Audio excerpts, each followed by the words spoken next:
Omukushaba ko kutandika omwaka aha kanisa ya Chen Church of Uganda aho muri Mbarara abikiriza bashabo kwecureza no kwebembeze byentunguka omu maka gabo. Haroko kushanga omuntu arukuganzya munonga kongota kamugaruruzaga ati kamagambere ito batwira omugisha abatungira omugisha ko kutura mu tawuni noba nutura na murano wawe hati murano wawe ubundi muri mu apartments enjo yo kubanza ne ya murano yako yaone yakangahi hati washoza kenkari ajatu omu trench ureba takwena no kureta misi kugishuka ngo kumisemegereje niwo kora hure cyakusaso girota ogishuka hojozi hati wocuba no mureba bande ko kubaryo owo mushana no mugerere mbabaza tubambe tarukumanye cyakugirata tukaba abacurezi ko Yesu Kristo yabaryo mucurezi omwako gutine kweherezayo tine kwa abacurezi kandi tukashabarahanga kwena ngo biturukwenda byona abeno yabitwishikireza arukayo ubutumwa bwe Reverend Eliab Kanyesije wa ebembero kushaboko yamanyisa biciriza amakuru gizoberi mwere twigwa mu kiraki abahirwa mu gisha ababe batarukucumanya hati nizona akibaturira omuhingisha mu kisemuta mukuhirwe ogo kureba omwaka ogundi twaza mu mwaka ogw'2026 nebashaba ngo otaka zo mu mwaka nebyo biro yekoreire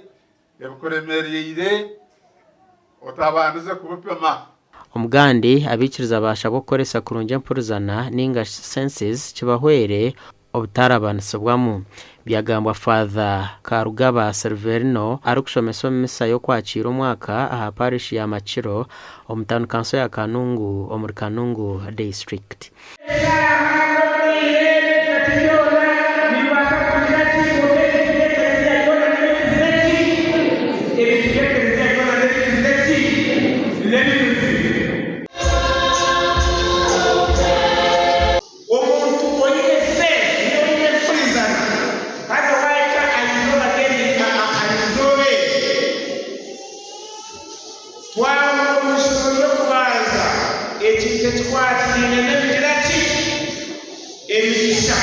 Omugandi abanyadini mu district ya Chenjojo bahiga bikiriza okunikira okushaba omwaka omutya.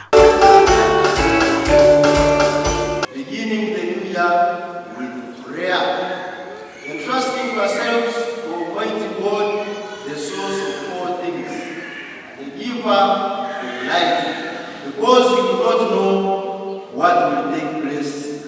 again. Sima mukama amaze nyingi twica omwaka guno mushaka 2026 kandi omwaka guno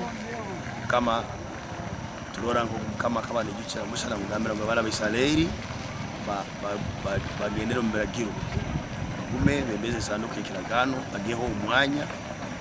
hanga tugenda tusemera ku mwanya mu kasumukano ni ngoza kusima abantu bange bona bacenjojo na Uganda yono twalira hamwe abo kumara umwaka no kutandika umushaka kandi no kubasaba umwaka guno gube gwenkora kurana bayitwengera kuterera abantu bange nti akaruru kanu kabe ko bisinge muno gasha kwa El Akiza Hweza Wilfred na Daniel Bengana.